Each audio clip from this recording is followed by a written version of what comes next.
Hello दोस्तों, कैसे हैं आप सब लोग। मेरा नाम है तेजेंद्र भारद्वाज और स्वागत है आपका मेरे यूट्यूब चैनल पर।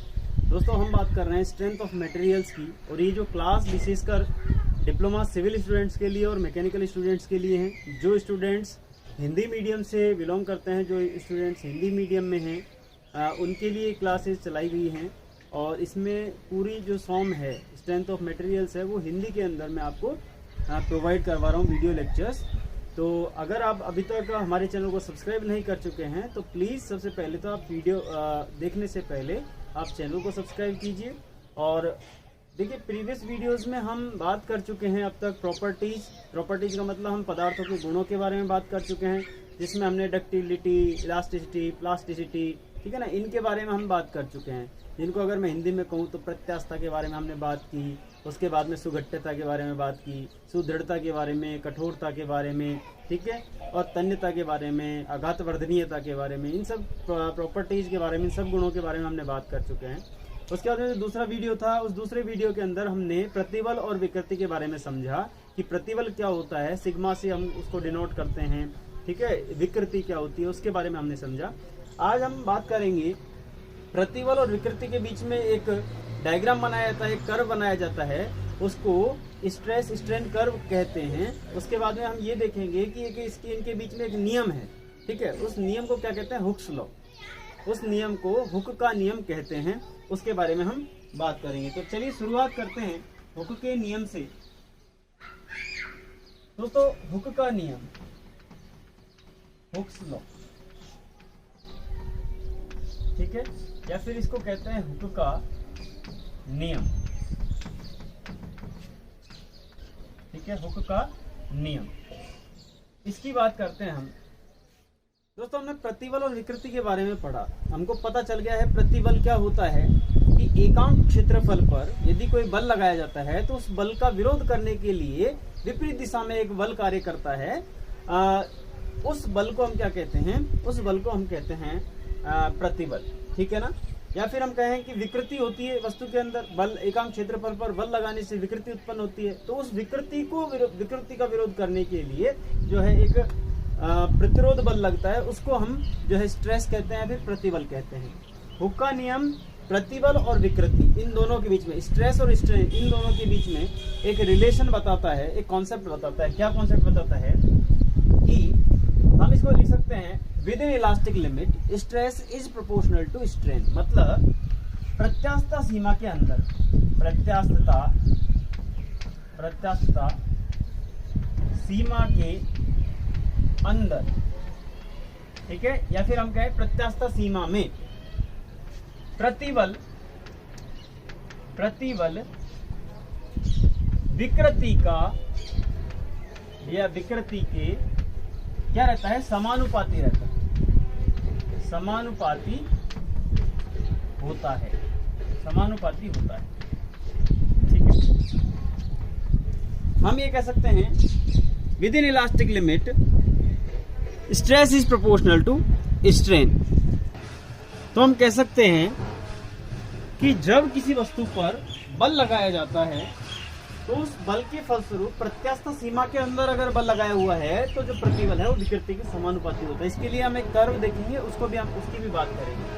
यहाँ पर मैं ये और कह सकता हूँ, जब किसी वस्तु पर बल लगाया जाता है, वस्तु पर बल लगाया जाता है, ठीक है, जब किसी वस्तु पर बल लगाया जाता है तो अगर बल प्रत्यास्थ सीमा इलास्टिक लिमिट के अंदर लगाया जाए तो जो प्रतिबल है, जो हमारी स्ट्रेस है, वो विकृति के स्ट्रेन के प्रोपोर्शनल होती है या फिर समानुपाती होती है, ठीक है ना। अब देखिए, यहाँ पर एक रेशियो आता है जिसको हम, उस रेशियो का नाम देते हैं यंग मॉडुलस, यंग्स मॉडुलस, ठीक है ना। तो मैं यहाँ पर लिख देता हूँ यंग का प्रत्यास्थता गुणांक, प्रत्यास्थता गुणांक, ठीक है, इसको हम कहते हैं यंग्स मॉडुलस। यंग्स मॉडुलस विशेषतः इन दोनों का रेशियो होता है, प्रतिबल और विकृति का जो रेशियो होता है, जो अनुपात होता है, वो होता है यंग इलास्टिक कांस्टेंट, ठीक है। तो हम कह सकते हैं, पहले इंग्लिश में लिख देता हूं, ratio of stress to the strain. ठीक है, हम कह सकते हैं प्रतिबल तथा विकृति का अनुपात, विकृति का अनुपात। ठीक है, और किसके अंदर? प्रत्यास्थता सीमा के अंदर, प्रत्यास्थता सीमा में। ठीक है, प्रत्यास्थता सीमा में। अब ये सारी बातें जब कर देखेंगे उसमें सारी चीजें पता चलेंगी। प्रत्यास्थता सीमा में प्रतिबल तथा विकृति का अनुपात तो क्या कहलाता है? यंग का प्रत्यास्थता गुणांक, यंग का प्रत्यास्थता गुणांक कहलाता है। ठीक है ना, कहलाता है। अच्छा, किससे प्रदर्शित करते हैं? इसे ई से प्रदर्शित करते हैं, ई से प्रदर्शित करते हैं, प्रदर्शित करते हैं। कैसे करते हैं? देखिए, ई बराबर प्रतिबल, प्रतिबल बटे विकृति हमने लिख दिया। और प्रतिबल को किससे प्रदर्शित करते थे? सिग्मा से। और विकृति को ई से, छोटा ई जो होता है उससे प्रदर्शित करते थे। तो हम यहां लिख सकते हैं ई बराबर, मतलब यंग्स मॉडुलस प्रत्यास्थता गुणांक बराबर प्रतिबल बटे विकृति। अच्छा, इसकी विमा क्या होती है? इसकी यूनिट क्या होती है? तो दोस्तों हमने एक चीज देखी थी कि जो स्ट्रेन है हमारी, जो विकृति है, उसकी कोई विमा नहीं होती है, कोई डायमेंशन नहीं होती है। ठीक है, तो बची क्या हमारे पास में? प्रतिबल बचा। तो प्रतिबल किसमें हमने मेजर किया था? न्यूटन पर मीटर स्क्वायर में। न्यूटन प्रति जो क्षेत्रफल की विमा है मीटर स्क्वायर, तो न्यूटन पर मीटर स्क्वायर।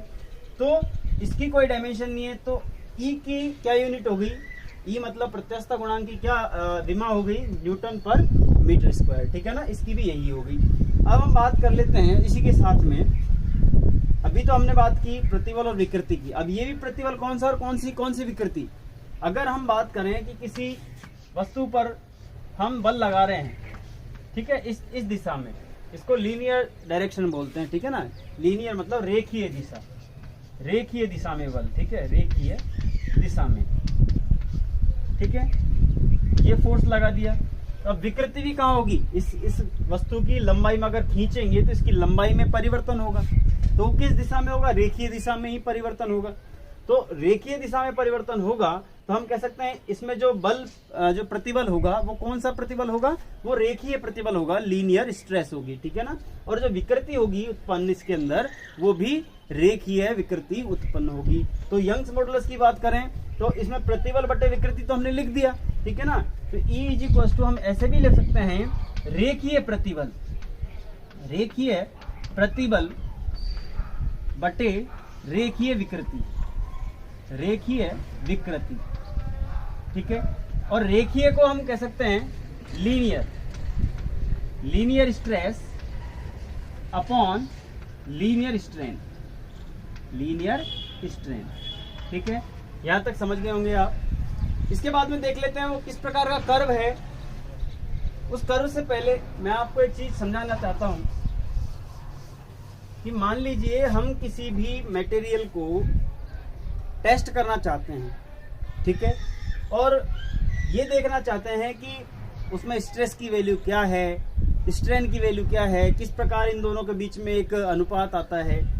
तो हम उसको कहते हैं stress strain curve, stress strain curve,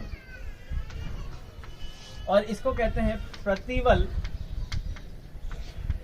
विकृति आरेख, प्रतिबल विकृति आरेख। ठीक है ना, इस प्रकार से इसको कहा जाता है। दोस्तों ये टेस्ट करने के लिए एक मशीन काम में ली जाती है, उसको बोलते हैं UTM, UTM universal testing machine. ठीक है ना, अब इसमें क्या होता है ना कि हमने स्पेसिमेन ले लिया, एक प्रतिरूप ले लिया, एक इस प्रकार की रॉड ले ली, दोनों तरफ पकड़ने के लिए हमने इसकी डायमेंशन या इसका जो डायमीटर है उसको थोड़ा सा बड़ा रखा है, और बीच में हमने क्या कर दिया, इसकी जो इसका जो डायमीटर है, ठीक है ना, इसका जो व्यास है वो कम कर दिया। अब जो मशीन होती है इसको देखिए इस प्रकार से लगाया जाता है। मशीन में एक ऊपर की तरफ क्लैंपिंग डिवाइस होती है, मतलब पकड़ने के लिए, और एक नीचे की तरफ पकड़ने की डिवाइस होती है। इस स्पेसिमेन को, इस टुकड़े को, किसी भी धातु के टुकड़े को यहाँ पर हमने लगा दिया इस प्रकार से, इसमें हमने इस प्रकार से लगा दिया, ठीक है। अब क्या होगा, ये जो मशीन है इसको खींचने का प्रयास करेगी ऊपर से। यहाँ से तो ये फिक्स है, ये तो फिक्स है, लेकिन ये वाला जो पोर्शन है, ये वाला जो भाग है वो ऊपर की तरफ उठेगा इस यूटीएम के अंदर। अब ऊपर की ओर उठेगा तो इसमें देखिए इस प्रकार से एक फोर्स लगेगा, और इसको रोकने के लिए इस प्रकार से भी एक फोर्स लगेगा, इसके द्वारा, स्टेशनरी पार्ट के द्वारा। तो इसमें एक फोर्स लग रहा है। अब साथ में क्या होता है, इसमें एक रोलर होता है, उस रोलर पर एक कर्व, एक पेज लगा हुआ होता है, पेन लगा रहता है यहाँ पर। जैसे जैसे ही इसकी लोड में परिवर्तन होगा, या हम कहेंगे इसमें जो भार लगा हुआ है, स्ट्रेस लगी हुई है, इसमें जो फोर्स लग रहा है उसमें उसका मान बढ़ेगा, तो ये जो कर्व है, ये जो पेन है, वो एक इस पेपर के ऊपर एक ग्राफ बनाएगा। अब वो ग्राफ किस टाइप से बनेगा उसको हम उसकी बात करेंगे। तो सबसे पहले तो ये जो रॉड ली है, इस रॉड का नाम क्या है, ये किस मेटल की रॉड है, किस धातु की रॉड है, तो ये हम लेते हैं माइल्ड स्टील की, माइल्ड स्टील की, ठीक है ना। या फिर इसको शॉर्ट में बोलते हैं एमएस की एक रॉड ले ली हमने, माइल्ड स्टील की एक रॉड ले ली, जिसको यूटीएम पर लगाया। साथ में एक रोलर है, रोलर ड्रम पर एक कागज लगा हुआ है, पेन की सहायता से जैसे जैसे ये मूवमेंट करेगा, ये हलचल करेगा, तो ये जो पेन है वो इसके ऊपर एक ग्राफ बनाएगा, और उस ग्राफ को हम कहते हैं स्ट्रेस स्ट्रेन कर्व, ठीक है। अब देखते हैं किस प्रकार से बनाता है वो। तो दोस्तों ध्यान रखेंगे, मैंने एक्स और वाई दो डायरेक्शन लिए है। एक्स दिशा में हमने विकृति को लिख दिया है कि इस तरफ जो भी होगा वो विकृति, ठीक है। और इस तरफ जो वाई डायरेक्शन है उसको हम बोलते हैं प्रतिबल, उसमें प्रतिबल लगाते हैं, ठीक है। इसको हम सिग्मा से प्रदर्शित करते हैं और इसको हम ई से प्रदर्शित करते हैं। तो जब भी माइल्ड स्टील के लिए हम बात करते हैं तो इस प्रकार से एक पॉइंट तक तो ये बिल्कुल सीधा जाता है, स्ट्रेट लाइन जाती है। उसके बाद में ये हल्का सा बेंड हो जाता है, इस प्रकार से थोड़ा सा टेढ़ा हो जाता है, और इस पॉइंट पर आने के बाद में ये इस प्रकार से जाता है, और उसके बाद में ये यहाँ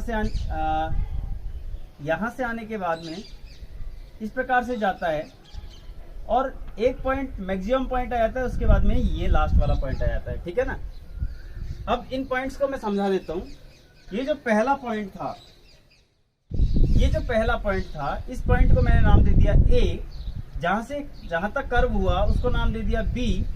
इसके बाद में ये वाला पॉइंट है, इसको मैंने सी कह दिया, और नीचे वाला पॉइंट सी डैश हो गया, ये वाला पॉइंट डी हो गया, इसको मैंने कह दिया ई, और ये वाला पॉइंट हो गया एफ, ठीक है। अब देखिए जो पॉइंट नंबर ए है, उस ए को हम कहते हैं, अभी मैं समझाऊंगा, इसको बोलते हैं प्रोपोर्शनल लिमिट।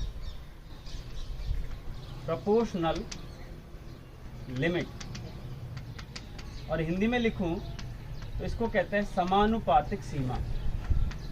समानुपातिक सीमा, ठीक है। पॉइंट नंबर जो बी है, उस बी को हमने कहा इलास्टिक पॉइंट। इलास्टिक पॉइंट, ठीक है। इलास्टिक पॉइंट को हम कहते हैं प्रत्यास्थता, या इलास्टिक लिमिट भी कह सकते हैं इसको, इलास्टिक लिमिट, प्रत्यास्थता सीमा। पॉइंट नंबर सी है, उसको हम बोलते हैं यील्ड पॉइंट, और यील्ड पॉइंट में भी कौन सा पॉइंट, अपर यील्ड पॉइंट। सभी चीजों को मैं समझाऊंगा, ठीक है। यील्ड का मतलब होता है लचीलापन, मतलब लचीला हो जाना, नरम हो जाना, ठीक है ना। सी डैश जो है, ये नीचे वाला पॉइंट है, इसको हम कहते हैं lower yield point. Lower yield point, ठीक है। पॉइंट नंबर ई जो है, उस पॉइंट नंबर ई को हम कहते हैं ultimate stress. Ultimate stress point, और अल्टीमेट को बोलते हैं चरम प्रतिबल सीमा। प्रतिबल सीमा, और पॉइंट एफ जो है उसको हम कहते हैं फ्रैक्चर पॉइंट, फ्रैक्चर या फिर इसको रप्चर भी बोलते हैं, रप्चर पॉइंट। और फ्रैक्चर को मतलब क्या होते हैं कि जहां पर फ्रैक्चर का मतलब टूटना, तो वह पॉइंट जहां पर वस्तु टूट जाती है, ठीक है ना, इसको बोलते हैं हम फ्रैक्चर पॉइंट। ठीक है, अब देखिए इसको समझिए। ये पॉइंट मान लिया हमने O। अब हमारा हुक्स लॉ हमने अभी पढ़ा था, हुक का नियम पढ़ा था। हुक का नियम कहता है कि इलास्टिक लिमिट के अंदर, प्रत्यास्थ सीमा के अंदर यदि किसी वस्तु पर भार लगाया जाता है, बल लगाया जाता है, तो स्ट्रेस जो होती है, प्रतिबल जो होती है, विकृति के समानुपाती होती है। ये हमने पढ़ा है, ठीक है। तो जब भी अगर हम हुक्स लॉ की बात करें तो हुक्स लॉ कहां तक वैलिड होता है? पॉइंट नंबर ए तक। पॉइंट नंबर ए तक जो स्ट्रेस है, ये प्रतिबल है, वो विकृति के समानुपाती होता है। मतलब ये बिल्कुल स्ट्रेट लाइन में होगा, सीधी रेखा में होगा। उसके बाद में यदि बल लगाया जाता है तो पॉइंट नंबर बी तक ये हल्का सा कर्व हो जाता है। ये जो आरेख है ये हल्का सा कर्व हो जाता है और पॉइंट नंबर बी आ जाता है। इसको बोलते हैं इलास्टिक लिमिट, प्रत्यास्थ सीमा। प्रत्यास्थ सीमा वह सीमा है कि अगर मान लीजिए किसी वस्तु पर बल लगा दिया हमने और वो प्रत्यास्थ सीमा तक लगाया, ठीक है, तो प्रत्यास्थ सीमा के अंदर अगर मान लीजिए इस बल को हटा देता हूं मैं, यहां तक आने के बाद में भी अगर इस बल को हटा देता हूं तो ये पुनः अपनी वापस प्रारंभिक अवस्था में आ जाएगा। पॉइंट नंबर बी तक अगर बल को हटा दिया जाए तो प्रारंभिक अवस्था में आ जाएगा। लेकिन जैसे ही पॉइंट नंबर बी से हमने आगे और ज्यादा स्ट्रेस लगा दिया, और ज्यादा फोर्स लगा दिया, तो और ज्यादा फोर्स लगाने से फिर वो क्या है कि लचीला होना स्टार्ट हो जाएगा। उसकी यील्ड, जो यील्ड पॉइंट है वो आ जाएगा। और यील्ड पॉइंट का मतलब होता है कि जो स्ट्रेस जो होती है वो स्ट्रेस बहुत ज्यादा अचानक बढ़ती है। बहुत ज्यादा अचानक का मतलब ये होता है कि हम लोड नहीं लगा रहे हैं लेकिन फिर भी क्या है, एलोंगेशन हो रहा है रॉड का। ये रॉड थी हमारी, इस प्रकार से हमने मानी थी, ये रॉड है माइल्ड स्टील की। पहले हमने बल लगाया प्रोपोर्शनल लिमिट तक, तो ये है स्ट्रेस और स्ट्रेन। जैसे हमने बल लगाया इसमें जो है स्ट्रेन डेवलप हुई। उसके बाद में पॉइंट नंबर बी तक, इलास्टिक लिमिट तक, हम कह सकते हैं अगर बल को हटा दिया तो ये पुनः अपनी प्रारंभिक अवस्था में आ जाएगी। लेकिन जैसे ही बी से आगे निकली तो ये यील्डिंग शुरू हो गई कि हमने बल कम लगाया है लेकिन इसमें डिफॉर्मेशन, इसकी लंबाई में बढ़ोतरी होती जा रही है, ठीक है ना। और इस पॉइंट को बोलते हैं अपर यील्ड पॉइंट, इस पॉइंट को बोलते हैं लोअर यील्ड पॉइंट, ठीक है ना। ये नरम हो जाता है यहाँ पर। पॉइंट नंबर सी से डी तक, यहाँ पर क्या होता है, अब जैसे जिस लंबाई बढ़ेगी रॉड की, तो लंबाई कहां से बढ़ेगी, ये वाला जो पोर्शन है ये छोटा होता जाएगा और इसकी लंबाई बढ़ती जाएगी। मतलब यदि इसका डायमीटर, इसका जो व्यास है, वो व्यास कम होता जाएगा और इसकी लंबाई बढ़ती जाएगी। या हम ऐसा कह सकते हैं कि इस पोर्शन में जो है एरिया जो है, क्षेत्रफल कम होता जाएगा, एरिया रिड्यूस होता जाएगा, क्षेत्रफल कम होता जाएगा और लंबाई में बढ़ोतरी होती जाएगी, एलोंगेशन होती जाएगी। अच्छा, इस पोर्शन में लंबाई कितनी बढ़ती है? जितनी इस पोर्शन में बढ़ती है ना, ओ से ए तक जितनी लंबाई बढ़ती है उसकी 10 गुना लंबाई यहाँ पर बढ़ती है, ठीक है। फिर पॉइंट नंबर डी आ जाता है और पॉइंट नंबर डी के बाद में धीरे धीरे जैसे हम लोड बढ़ाते जाते हैं, हम स्ट्रेस की वैल्यू बढ़ाते जाते हैं, तो क्या होता है, एक पॉइंट आ जाता है अल्टीमेट पॉइंट। अल्टीमेट पॉइंट किसे बोलते हैं? अल्टीमेट का मतलब होता है चरम, कि भैया यहाँ तक तो ये क्या है, इसकी स्ट्रेंथ को बरकरार रखेगी, जो रॉड है वो वापस अपनी पोजीशन गेन करने की कोशिश करेगी, मतलब स्ट्रेस लगाएगी अपोजिट, जो हम कहते हैं ना भाई प्रतिरोध बल लगाता है, एक फोर्स लगाया तो फोर्स को रोकने के लिए, विकृति रोकने के लिए एक वापस विपरीत दिशा में एक बल लगाया जाता है, प्रतिरोध बल जिसे कहते हैं। ई पॉइंट एक ऐसा पॉइंट है वहां पर बहुत ज्यादा, मतलब मैक्सिमम चरम प्रतिरोध बल लगाया जाता है, ठीक है ना, ई पॉइंट के बाद में। और ई पॉइंट के बाद में हमने और अगर थोड़ा सा भी बल लगाया तो क्या होता है, फिर यहां से लेकर यहां तक ये जो इस प्रकार की शेप है, ये जो इस प्रकार की शेप है, पहले तो एकदम स्ट्रेट थी, अब ये शेप कैसी हो जाएगी, धीरे धीरे धीरे धीरे इस प्रकार की हो जाएगी और नेकिंग फॉर्मेशन होना स्टार्ट हो जाएगा। जहां से कोई वस्तु टूटने वाली है उस पर उसका एरिया यहां से रिड्यूस हो जाएगा, बिल्कुल कम हो जाएगा, मतलब नेकिंग बन जाएगी। नेकिंग का मतलब कई बार अपन खींचते हैं तो एक जगह ऐसी होती है, वहां से बिल्कुल पतली होती जाती है वस्तु, ठीक है ना, उसको हम बोलते हैं नेकिंग। यहाँ पर नेकिंग बोलते हैं उसको, नेकिंग, ठीक है ना। इस रीजन में ई से एफ तक नेकिंग होती है। और फिर लास्ट में एक पॉइंट आता है एफ पॉइंट, जिसको बोलते हैं फ्रैक्चर पॉइंट, कि बल बढ़ाओ तो वस्तु टूट जाएगी, उसको बोलते हैं फ्रैक्चर पॉइंट या फिर रप्चर पॉइंट, ठीक है ना। रप्चर का मतलब फटना भी होता है, टूटना भी होता है, ठीक है ना। तो ई से एफ तक नेकिंग होती है। और माइल्ड स्टील के केस में हमने कहा था, हमने मटेरियल कौन सा लिया है, माइल्ड स्टील, एमएस। तो जो यहां से टूटेगी ना, तो टूटेगी तो कैसी टूटेगी, इसमें कप और कौन शेप, याद रखना है ये कौन सी शेप रहती है, कप एंड कौन शेप। मतलब एक तरफ तो मैं इसको यहीं बना देता हूं, इस प्रकार से खड्डा हो जाएगा जब टूटेगी जब, और दूसरी तरफ इस प्रकार से ये रॉड है, ये इस प्रकार से रहेगी, मतलब इसमें से ये उखड़ जाएगी एक तरह से, टूटने का मतलब ये उखड़ जाएगी इसमें, तो कप और कौन शेप बन जाएगी इसके अंदर। तो ये था हमारा स्ट्रेस और स्ट्रेन कर्व, ठीक है ना। वापस समझा देता हूँ एक बार। पॉइंट नंबर ए से ओ से ए तक प्रोपोर्शनल लिमिट रहती है, मतलब वस्तु प्रतिबल जो है वो विकृति के समानुपाती होता है, स्ट्रेट लाइन रहती है, यहाँ तक हुक्स लॉ काम करता है। फिर पॉइंट नंबर बी तक इलास्टिक लिमिट है कि अगर हम फोर्स को प्रतिबल हम बल को हटा दें, जो भी हमने बल लगा रखा है वस्तु के ऊपर, तो वस्तु अपनी पुनः प्रारंभिक अवस्था में आ जाती है। पॉइंट नंबर बी के बाद में जैसे ही हम थोड़ा सा बल और बढ़ाते हैं तो यील्डिंग होना स्टार्ट हो जाती है, मतलब वो प्लास्टिक रीजन में चली जाती है। किसमें चली जाती है, प्लास्टिक में। और प्लास्टिक को क्या बोलते हैं, सुगठ्यता। प्लास्टिक होना स्टार्ट हो जाती है, मतलब अपनी पुनः प्रारंभिक अवस्था में नहीं आ सकती, वैसी हो जाती है। पॉइंट नंबर सी और डी तक वो परफेक्ट प्लास्टिक रीजन होता है, बिल्कुल। कौन सा रीजन होता है, परफेक्ट प्लास्टिक, ठीक है ना। पॉइंट नंबर सी से डी के बीच में परफेक्ट प्लास्टिक होता है, या फिर हम ऐसे कहें कि पॉइंट नंबर सी और डी के बीच में, सी डैश डी के बीच में इतना एलोंगेशन होता है जितना उससे ज्यादा, मतलब ओ से ए तक जितना एलोंगेशन होता है उसका 10 गुना सी से डी के बीच में होता है, ठीक है। फिर डी से ई तक वो मैक्सिमम प्रतिरोध बहुत ज्यादा, मतलब हम कह सकते हैं चरम प्रतिरोध जो है लगाएगा उसको रोकने के लिए, बल को रोकने के लिए। और ई से एफ के बीच में क्या होगी, नेकिंग स्टार्ट हो जाएगी, एरिया कम होना स्टार्ट हो जाएगा, जहाँ से वस्तु टूटने वाली, जहाँ से रॉड टूटने वाली है, और एफ के बाद में टूट जाती है, ठीक है ना।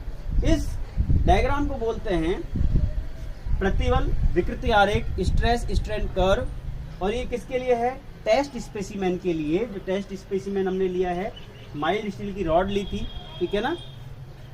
एक बार आप देख लीजिए, उसके बाद में आगे चलते हैं हम।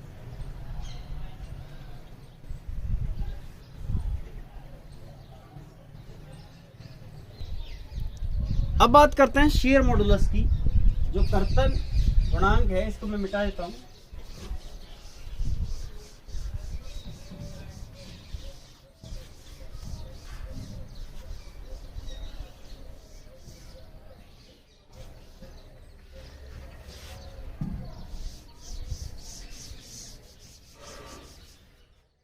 हम बात कर रहे हैं शियर मॉडुलस, इसको बोलते हैं अपरूपण गुणांक,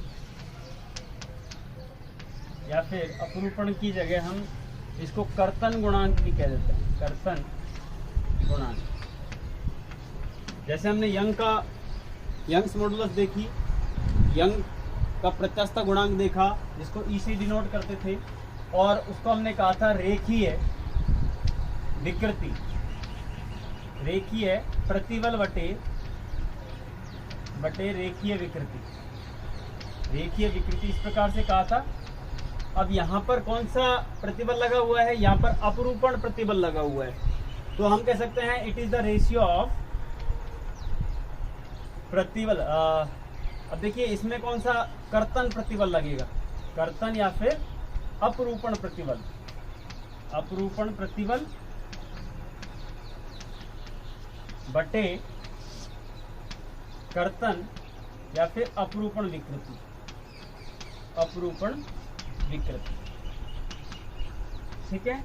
इंग्लिश में लिखेंगे तो shear stress upon shear strain. ठीक है, किससे डिनोट करते हैं, प्रदर्शित किससे करते हैं? तो देखिए प्रदर्शित करते हैं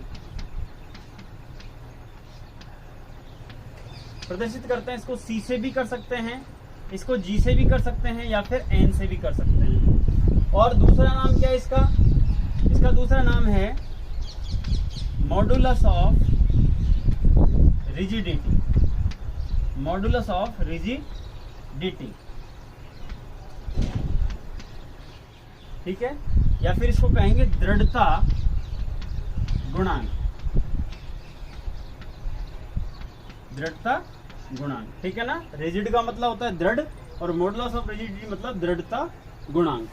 अब इसके बाद में विकृतियों के बारे में हमने बात की थी कल मैंने आपको बताया था कि कोई वस्तु है, उस वस्तु पर एक बल लगा हुआ है जिसको हमने P से प्रदर्शित किया है, P से डिनोट किया है।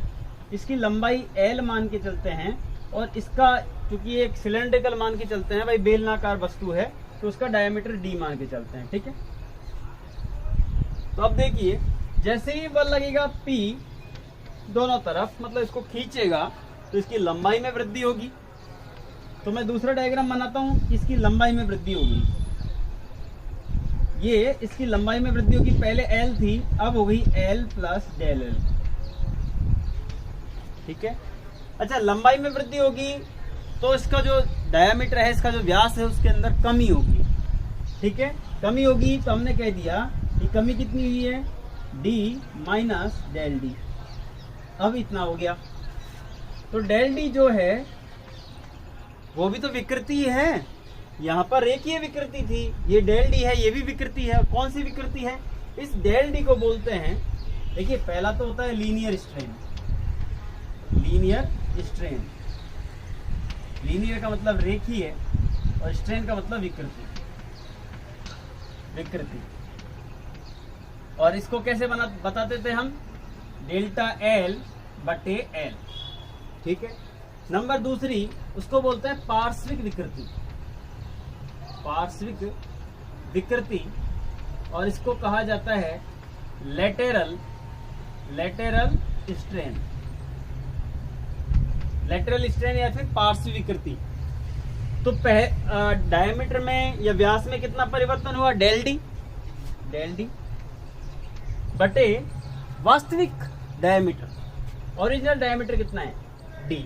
तो डेल D बाई D जो है वो पार्श्विक विकृति कहलाती है, और लीनियर स्ट्रेन जो है रेखीय विकृति कहलाती है, डेल L बाई L। ठीक है, इसके बारे में बात कर चुके हैं। अब इन दोनों को लेकर, लीनियर स्ट्रेन और पार्श्विक विकृति को लेकर एक गुणांक होता है, उसके बारे में बात करते हैं। उसको बोलता है पॉइजन रेशियो।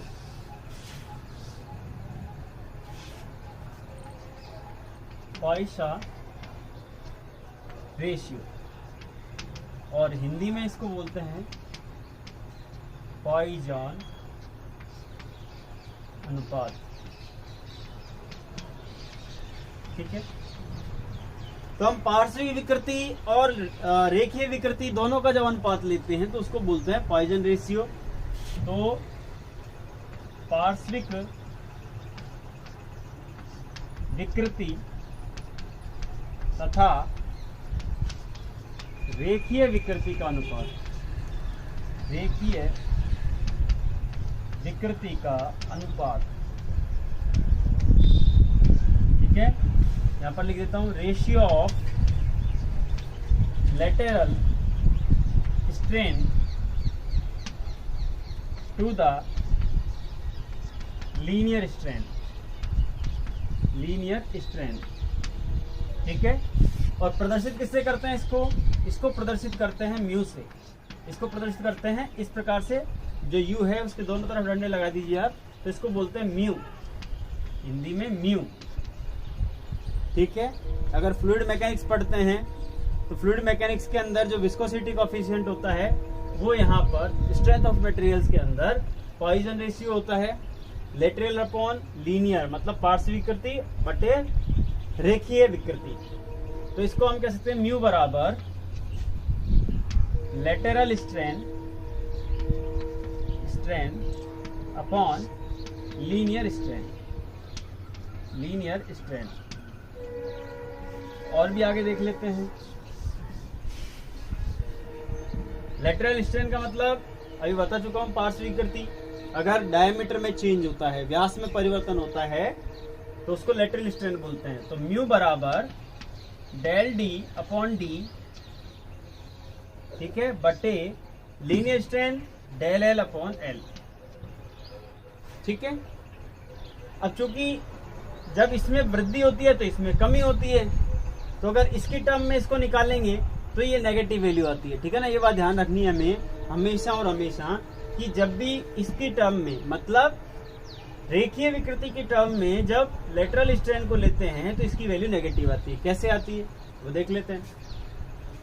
जब भी हम मान के चलिए हम कहेंगे del D upon D is equal to, इन दोनों का गुणा कर देंगे, mu into del L upon L. तो ये वाली जो वैल्यू है, ये वाली वैल्यू नेगेटिव में आएगी। मतलब जब भी हमको इसको लिखना पड़ेगा तो हम नेगेटिव लेंगे, ठीक है ना, माइनस लेंगे। क्यों लेंगे? क्योंकि इसके अंदर कमी हो रही है, इसके अंदर वृद्धि हो रही है, इस प्रकार से, ठीक है ना। तो हम पॉइजन रेशियो की बात कर चुके हैं। ओ एन नहीं, रेशियो, ठीक है। अब चलते हैं इसके आगे,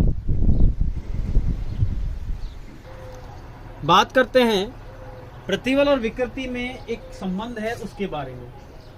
इसको मैं मिटा देता हूं। प्रतिबल और विकृति के बीच जो संबंध है उसके बारे में बात करते हैं। और इससे पहले हम बात कर चुके हैं दोस्तों, हमको पता है। अब हम यंग्स मॉडुलस को, जो प्रत्यास्थता गुणांक है, उसको ई से प्रदर्शित करते हैं। या किस किस का रेशियो होता है? प्रतिबल बटे विकृति का रेशियो ये होता है, ठीक है ना। इसकी बात हम कर चुके हैं। यदि हम यहाँ से सिग्मा की वैल्यू देखें, सिग्मा बराबर इन दोनों का गुणा होता है ई इंटू स्मॉल ई, ठीक है। और इसके बारे में हम बात कर चुके हैं, ठीक है। अच्छा, अगर मुझे स्ट्रेन निकालनी हो, मतलब अगर विकृति की बात करूंगा तो ई की वैल्यू नीचे आ जाएगी, सिग्मा अपॉन ई आ जाएगी। मतलब 3 प्रकार की चीजें हम बात कर चुके हैं। यदि ई बराबर प्रत्यास्थता गुणांक की बात करें तो प्रतिबल बटे विकृति कर देंगे। यदि हम प्रतिबल की बात करेंगे तो प्रत्यास्थता गुणांक को, जो स्ट्रेन है, उससे मल्टीप्लाई कर देंगे। और यदि हमको स्ट्रेन निकालनी है, विकृति निकालनी हो, तो स्ट्रेस में प्रतिबल में प्रत्यास्थता गुणांक का भाग दे देंगे, ठीक है। इतनी बात हो गई। अब हम बात करते हैं, इसको मैं साइड में लिख दूंगा अभी, प्रतिबल तथा विकृति में संबंध, ठीक है। इसको मैं कहता हूं relation between stress and strain, ठीक है। अब इसके लिए हम क्या करेंगे? हमने एक डायग्राम बनाया। एक कोई वस्तु है इस प्रकार की, इस वस्तु के ऊपर एक प्रतिबल लगा हुआ है सिग्मा 1 और दूसरा प्रतिबल लगा हुआ है सिग्मा 2, ठीक है। मतलब हम कहेंगे x दिशा में, अगर इस डायरेक्शन को x लें और इस डायरेक्शन को y लें, तो x दिशा में तो प्रतिबल लगा हुआ है सिग्मा 1 और y दिशा में प्रतिबल लगा हुआ है सिग्मा 2। अब जैसे ही हम प्रतिबल सिग्मा 1 वाली बात करते हैं तो कितनी विकृतियां उत्पन्न होंगी? 2 विकृतियां। कैसे? कि अगर मान लीजिए इसकी लंबाई l मानते हैं और इसकी ऊंचाई या थिकनेस वो t मानते हैं, तो जैसे हम सिग्मा 1 अप्लाई करेंगे, सिग्मा 1 की वैल्यू लगाएंगे, ठीक है ना, प्रतिबल लगाएंगे, तो इसकी लंबाई में तो बढ़ोतरी होगी, वृद्धि होगी, लेकिन इसकी जो ऊंचाई है, थिकनेस है, वो उसमें कमी होगी। 2 विकृति होगी। और मैंने अभी जैसे आपको पॉइजन रेशियो बताया था, तो पॉइजन रेशियो में हमने डेल डी लेटरल स्ट्रेन की बात की थी। जो ऊंचाई में जो कमी होती है वो किसकी टर्म में लिखें? रेखीय विकृति की टर्म में लिखें। रेखीय विकृति के रूप में यदि हम जो है पार्श्व विकृति को लिखते हैं तो वो नेगेटिव आता है, ठीक है ना उसमें। तो देख लेते हैं। तो सबसे पहले हम बात करेंगे सिग्मा 1 को। तो हम लिखते हैं यहाँ पर प्रतिबल सिग्मा 1 के कारण उत्पन्न विकृति। तो मुझे बताइए, सबसे पहली चीज, लंबाई में वृद्धि होगी तो हम क्या बोलते हैं उसको? डेल्टा एल अपॉन एल, ठीक है ना। उसको हम बोलते हैं डेल्टा एल बटे एल। ये तो हो गई रेखीय विकृति। इसको बोलते हैं रेखीय विकृति। और अगर इसको लिखना चाहें हम तो रेखीय विकृति सिग्मा 1 अप्लाई हो रहा है और बट्टे ई। अभी हमने कहा था ना, मैंने आपको 3 चीजें बताई थी। पहली चीज तो बताई थी ई बराबर सिग्मा अपॉन स्मॉल ई, दूसरी चीज बताई थी सिग्मा बराबर ई इंटू ई, और तीसरी चीज बताई थी ई बराबर सिग्मा अपॉन ई। और ई क्या है? विकृति है। विकृति को मैंने कैसे लिखा है? डेल्टा एल बटे L is equal to sigma upon E. ठीक है, तो ये रिलेशन आ गया सिग्मा 1 बराबर सिग्मा 1 बटे ई। ठीक है, नंबर दूसरा, ये तो रेखीय विकृति की बात होगी। अब हम पार्श्विक विकृति की बात करते हैं। पार्श्विक विकृति, और इसमें लिख देता हूं मैं यहां पर लीनियर स्ट्रेन, और ये हो गई लेटरल स्ट्रेन। मतलब आप यूं कह सकते हैं ये तो लंबाई में वृद्धि और ये हो गया ऊंचाई में कमी। ठीक है, तो इसको मैं कैसे लिखूंगा? तो मैंने आपको यहां से बताया था कि जब हम म्यू की वैल्यू लिखते हैं, म्यू बराबर लिखते हैं del D by D upon del L by L. तो जब डेल डी बाई डी की बात करूंगा तो वो आ जाएगा minus mu into del L by L, और इसको हमने क्या लिखा था? सिग्मा 1 बटे ई। तो मैं लिखूंगा minus mu into sigma 1 upon E. ठीक है, इसका मतलब आप एक चीज देखोगे कि पहली जो विकृति है वो तो x दिशा में है और दूसरी विकृति है वो y दिशा में है। तो मैं यहाँ पर ब्रैकेट में लिखता भी जाता हूं, ये तो है x दिशा में और ये है y दिशा में। फिर प्रतिबल जो दूसरा लगा हुआ है सिग्मा 2, उसके कारण विकृति कितनी हुई है? तो मैं दूसरा केस लिखूंगा, प्रतिबल सिग्मा 2 के कारण विकृति या उत्पन्न विकृति भी लिख सकते हैं। ठीक है, strain due to stress sigma 2। तो सबसे पहला, अब आप देखोगे वाई डायरेक्शन में देखोगे तो जो टी है, थिकनेस जो है उसमें वृद्धि होगी। जब उसमें वृद्धि होगी तो इसमें कमी होगी, इसकी लंबाई में कमी होगी। तो मैं कहूंगा यहाँ पर अब सिग्मा 2 के लिए तो ये रेखीय हो गई और ये लॉन्गिट्यूड ये तो रेखीय हो गई और ये पार्श्विक हो गई। सिग्मा 2 अगर लगा हुआ है तो मैं कहूंगा इसके लिए रेखीय विकृति बराबर तो सिग्मा 2 बटे ई हमने कह दिया। और कौन सी दिशा में है? ये है वाई दिशा में। और पार्श्विक विकृति क्या होगी? जो लंबाई में कमी होगी। पार्श्विक विकृति मतलब लंबाई में कमी। पार्श्विक विकृति बराबर minus mu into sigma 2 upon E, ये होगी x दिशा में। अब आपसे कहा जाए कि कुल विकृति कितनी होगी x दिशा में और कुल विकृति कितनी होगी y दिशा में, तो जो x दिशा में और x दिशा में लिखी है उनको ऐड कर दीजिए, उनको जोड़ दीजिए। जो y दिशा में और y दिशा में उनको जोड़ दीजिए। तो हम लिखेंगे x दिशा में कुल विकृति या फिर हम कहेंगे total strain in x direction. Total strain in x direction कितनी होगी? सबसे पहले क्या थी? E1 बराबर, E1 लिख सकते हैं इसको सिग्मा 1 बटे ई, और दूसरा क्या है x दिशा के अंदर? यही है minus mu into sigma 2 upon E. ठीक है, फिर अगर y दिशा के अंदर देखें तो y दिशा में कुल विकृति या फिर हम कहें total strain in y direction. तो y दिशा में देखिए, y दिशा में एक तो ये है और एक कौन सी है? ये वाली। तो हम लिखेंगे E2 बराबर sigma 2 upon E minus mu into sigma 1 upon E. Confuse मत होना, स्टेप बाय स्टेप समझाया है कि सिग्मा 1 कंसीडर करेंगे तो लंबाई में वृद्धि होगी, ऊंचाई में कमी होगी। लंबाई में वृद्धि होगी इसको रेखीय विकृति, ऊंचाई में कमी होगी इसको पार्श्विक विकृति। जब हम सिग्मा 2 कंसिडर करेंगे तो सिग्मा 2 में ऊंचाई में तो वृद्धि होगी, उसकी लंबाई में कमी हो जाएगी। तो जो x दिशा में परिवर्तन हो रहा है, ठीक है ना, विकृति उत्पन्न हो रही है, उसको एक साथ में ले लेंगे, और y दिशा में जो परिवर्तन हो रहा है उसको एक साथ में ले लेंगे। तो ये था प्रतिबल तथा विकृति के अंदर संबंध, ठीक है। मैं समझता हूं दोस्तों आपको समझ में आया होगा। नेक्स्ट वीडियो हम बात करेंगे principle of superposition of forces.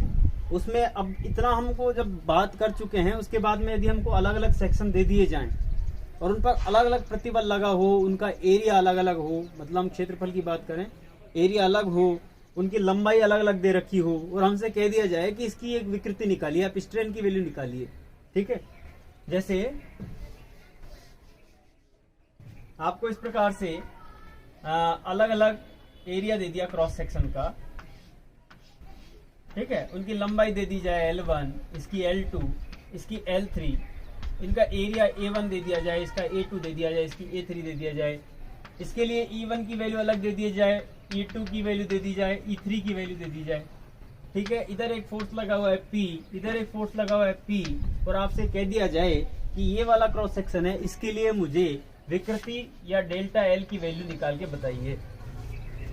तो हमको कैसे निकालनी विकृति जो है डेल्टा L है, उसकी वैल्यू कैसे निकालेंगे? तो प्रिंसिपल ऑफ सुपरपोजिशन भी हम बात करेंगे, और forces in varying cross sections, ये जो अलग अलग क्रॉस सेक्शन एरिया है, इनके लिए विकृति के लिए हम बात करेंगे नेक्स्ट वीडियो के अंदर।